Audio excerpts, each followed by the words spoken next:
Eu tinha 16 anos no meu terceiro ano do ensino médio. Meu dia escolar tinha 9 períodos. O quinto período era o almoço e direto de lá era minha aula de astronomia. Minha aula de astronomia acontecia em uma das 2 salas do porão da escola. Minha escola era grande, tinha 3 andares, e mesmo assim não era suficiente para acomodar todas as aulas oferecidas, então a escola construiu 2 salas no porão. Sinceramente, era meio assustador lá embaixo quando ninguém mais estava por perto. Costumava ser uma área de zeladoria. No entanto, foi reformado para se parecer mais com um corredor comum. A única diferença era que não havia intercomunicadores ou alto-falantes no porão naquela época, e por isso nenhuma aula era realizada lá embaixo. No primeiro período, para os anúncios da manhã, todos se referiam a essa pequena seção do porão como a câmara, e todo mundo sempre tentava conseguir aulas lá embaixo porque era climatizado e as aulas eram geralmente mais fáceis. Além disso, tinha um banheiro próprio lá embaixo. Naquele dia, tivemos um teste de astronomia. Geralmente eu era um dos primeiros a terminar porque achava a aula fácil. Depois de terminar meu teste, mandei uma mensagem para meu amigo Pedro, que estava na outra sala do porão, pedindo para ele me encontrar no banheiro porque estava entediado. Ele concordou, então saí da sala e fui pelo pequeno corredor até o banheiro. Poucos segundos depois, a porta se abriu e meu amigo Pedro entrou. Ficamos brincando por um tempo até que Pedro olhou para o telefone e disse que alguém tinha mandado uma mensagem dizendo que a escola estava em lockdown. Nós nos olhamos com os mesmos sorrisos. Nossos professores não nos viram sair das salas, então tínhamos liberdade para percorrer a escola durante o lockdown. Concordamos em subir furtivamente para dar uma olhada nos corredores, só por diversão. A pior coisa que poderia acontecer era explicarmos que não conseguimos ouvir os anúncios nas salas do porão. Ao abrir a porta do porão para o térreo, ficamos surpresos ao descobrir que todas as luzes estavam apagadas. Os corredores estavam praticamente escuros, exceto pela luz que entrava pelas portas do saguão. Isso era estranho, já que normalmente as luzes ficavam acesas nos corredores durante os lockdowns. Alguma coisa estava acontecendo e não sabíamos se nos sentiríamos confortáveis andando por aí. Pedro deu alguns passos pelo corredor e eu fiz o mesmo. Então, Pedro olhou pelo corredor e disse: "Quem é aquela pessoa?" Olhei e vi um homem emergindo da escuridão. No início, não conseguíamos dizer se era um professor ou não, mas à medida que ele se aproximava, percebemos que ele não estava vestido como nenhum funcionário. Ele parecia um mendigo. "Tudo bem, vamos embora", disse a Pedro, e voltamos correndo para o porão. Certamente ele nos viu. Quando voltamos, vimos que as portas de ambas as salas estavam fechadas e as luzes apagadas. Para evitar chamar a atenção, decidimos nos esconder no banheiro. Apaguei a luz imediatamente e fomos para a cabine do canto. A sala estava completamente silenciosa, sem ventilação, sem aquecimento, apenas o som da nossa respiração e ocasionalmente o gotejar da pia. De repente, a porta do banheiro se abriu e a luz do corredor entrou por um breve momento. A porta se fechou novamente e ficou escuro novamente. Eu e Pedro tentamos controlar nossa respiração da melhor maneira possível. A sala estava tão silenciosa que podíamos ouvir alguém se aproximando do nosso lado do banheiro. A pessoa parou e começou a respirar pesadamente, como se estivesse sem fôlego. Tanto eu quanto Pedro estávamos assustados. Pedro fez algo muito bobo, sussurrou no meu ouvido que eu precisava rastejar pelas outras cabines. No entanto, a sala estava tão silenciosa que mesmo o sussurro de Pedro podia ser ouvido do outro lado da sala. A respiração pesada parou do lado de fora da cabine e a pessoa tentou abrir a porta da cabine. Foi quando eu sussurrei: "Vamos, vamos, Pedro." Nós rastejamos pela parede lateral até a próxima cabine e depois para a próxima, e finalmente saímos pelo outro lado do banheiro. A pessoa agora estava batendo forte na porta da cabine. Eu e Pedro nos levantamos do chão, abrimos a porta e, com a luz enchendo a sala novamente, vimos o homem do andar de cima no canto. Batemos na porta da sala do Pedro, o professor nos deixou entrar e, Em questão de segundos, Pedro explicou tudo enquanto o professor trancava a porta e mencionava que o homem tinha uma arma no bolso. Fiquei chocado ao ouvir isso, pois não vi nenhuma arma, mas fui junto com a história. Normalmente, um monte de estudantes do ensino médio estaria rindo muito com 2 alunos causando uma confusão dessas, mas percebi que todos os alunos sentados no canto pareciam preocupados. Um estrondo repentino na porta fez com que todos saltassem e algumas meninas gritassem de medo. O professor, Pedro e eu conseguíamos ver o homem parado na porta, olhando pela janela e tentando a maçaneta. Depois de algumas batidas na porta, que pareciam ser de raiva, ele se virou e foi embora pelo corredor de volta para as escadas. Não sabemos por quanto tempo o lockdown continuou, mas ficamos sentados em silêncio na sala por mais de 1 hora. O professor ocasionalmente nos fazia perguntas com um tom muito preocupado, balançando a cabeça depois que contávamos algo. Eventualmente, alguém do andar de cima ligou para o professor e ele nos instruiu a caminhar em fila única pelas escadas e sair do prédio, onde seríamos recebidos pela polícia. Eu e Pedro descrevemos o melhor que podíamos o homem para os policiais e para o diretor. Um dos policiais me deu tapinhas nas costas e fomos liberados para ir para casa.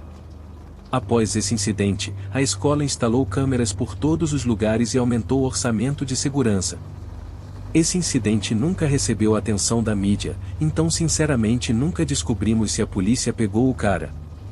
Estou convencido de que aquele homem não tinha outras intenções além de nos matar ali mesmo naquela cabine de banheiro.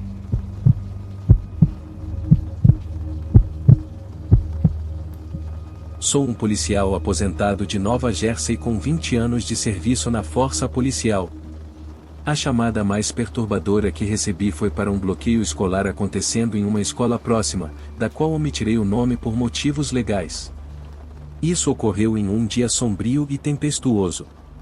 Meu número de viatura foi chamado pelo rádio para responder a um bloqueio, onde um homem com aparência suspeita foi visto saindo de uma van branca estacionada atrás de uma escola e entrando pela porta dos fundos perto do vestiário dos meninos. Estacionei no estacionamento dos fundos da escola, ao lado da van branca, e ninguém estava dentro dela. Todas as portas e o porta-malas estavam trancados. Abri a porta traseira vermelha que dava para o corredor da academia, bem ao lado dos vestiários. As luzes principais estavam desligadas, então todo o interior da escola estava escuro. Desembainhei a lanterna do meu cinto e usei para me orientar pelos corredores. Cheguei ao saguão da escola, onde uma mulher saiu do escritório da frente e me disse em voz baixa para verificar o vestiário dos meninos, mas ter cuidado, pois a pessoa poderia estar armada. Chamei reforços no meu rádio e em pouco tempo já havia reforços a caminho. Voltei ao corredor de onde entrei e encontrei o vestiário dos meninos bem ao lado da saída. Abri a porta bem devagar.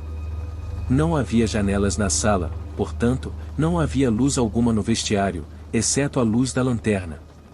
Havia um ruído branco no ambiente, algum tipo de ventilação no teto soprando ar, mas mesmo acima disso, eu ouvia ruídos suaves de arranhões ou batidas nas portas dos armários do outro lado. Eu deveria deixar claro que era um policial, mas sinceramente, estava com muito medo. A tensão na sala era insuportável. Segurava minha lanterna em uma mão e minha arma na outra enquanto me movia furtivamente para o outro lado do vestiário. Parecia que, onde quer que eu estivesse na sala, as batidas e pancadas vinham do outro lado. Eu estava no canto do vestiário, bem ao lado da porta do banheiro, quando o som de alguém batendo a porta de um armário em outra sala me assustou profundamente. Fui na direção de onde ouvi o barulho para descobrir que vinha do vestiário da equipe de futebol dos meninos. Não havia porta separando o vestiário principal do vestiário da equipe de futebol, e os armários aqui eram 3 vezes maiores. Finalmente, tive coragem de me identificar gritando "Ô polícia", e após gritar, uma criança começou a gritar por socorro em algum lugar da sala. O som estava abafado, mas a criança batia na porta do armário do outro lado da fileira em que eu estava. Quando descobri que o garoto estava preso dentro de um armário, me senti mal no estômago. Disse a ele que voltaria imediatamente e chamei reforços novamente enquanto corria para fora, onde a van branca estava estacionada. Ela havia sumido. Meu maior erro foi não anotar a placa primeiro. Comuniquei isso à central para ficarem atentos a uma van branca suspeita. Voltei para a escola e instruí a equipe do escritório da frente a encerrar o dia escolar e enviar alguém com a chave para abrir o armário e liberar o garoto. O garoto estava sendo mantido pelo homem com uma faca em suas costas, como espéculo. O homem estava tentando silenciosamente levar o garoto de 12 anos para a van. O garoto estava sangrando no braço devido ao corte feito pelo homem enquanto resistia. A van do homem foi avistada uma semana depois em um estacionamento onde ele foi preso após ser devidamente identificado.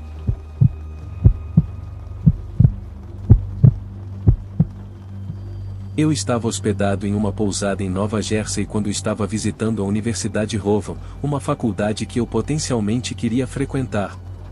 Minha família não pôde vir comigo, então eu estava sozinho. Depois de participar dos passeios pelo campus, fui comer algo em um restaurante próximo e depois voltei para o hotel por volta das 8 da noite, planejando voltar para o campus às 10:30 da manhã no dia seguinte. Cerca de uma hora depois de retornar ao meu quarto, um alarme estranho começou a tocar no meu quarto, juntamente com uma luz branca piscando no canto do teto. Uma mensagem começou a se repetir em breve, dizendo algo como: todos os hóspedes do Hampton Inn, por favor, permaneçam em seus quartos. Isso é um lockdown. Nunca tinha ouvido falar de um bloqueio em um hotel. Eu nem sabia que hotéis tinham alarmes assim. Achei mais interessante e emocionante do que qualquer outra coisa. Eventualmente, o som do alarme parou, mas a luz continuava piscando a cada 20 segundos, a mensagem continuava se repetindo. Eram umas 9:30 da noite, então liguei a TV apenas para ter um ruído de fundo enquanto eu começava a trocar de roupa e escovar os dentes. Desliguei as luzes quando terminei e me enfiei debaixo das cobertas. Assisti à TV por meia hora antes de desligá-la. A luz ainda estava piscando com um brilho branco irritante a cada poucos segundos. Certamente atrapalharia meu sono. Eu estava começando a pensar em ligar para a recepção para perguntar o que estava acontecendo, quando o telefone tocou. Era alguém da recepção, às 11:48 da noite. Eu esperava que eles me dissessem algo sobre o alarme e quando ele seria desligado, mas em vez disso, a pessoa do outro lado falou com voz muito preocupada. Ela me disse para permanecer calmo e sair pela porta. Eu aproveitei a oportunidade para perguntar a ela o que exatamente estava acontecendo. Ela continuou a me contar que havia alguém no quarto comigo e que eu deveria sair imediatamente. Deixei o telefone cair e comecei instintivamente a olhar ao redor, em todos os lugares. Uma parte de mim estava curiosa para ver se alguém estava de fato no quarto. Olhei embaixo da cama, olhei para o banheiro vazio, ninguém em nenhum desses lugares. Então eu notei a porta do armário bem ao lado do banheiro. Era um daqueles armários com uma porta de madeira deslizante. Estava aberto apenas uma fresta e através dela pude ver o rosto de uma pessoa. No começo, não entendi o que estava vendo, mas quando a porta deslizou fechada, foi quando entrei em pânico e saí correndo pela porta.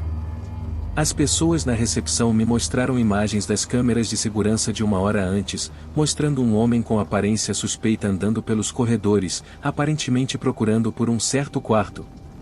Quando ele chegou à minha porta, ele abriu com o cartão que ele de alguma forma conseguiu e foi isso. Fiquei por perto enquanto as autoridades retiravam a pessoa algemada. Era um homem, é claro, na casa dos 40 anos e mais baixo. Ele olhou para mim quando passou, como se soubesse quem eu era imediatamente.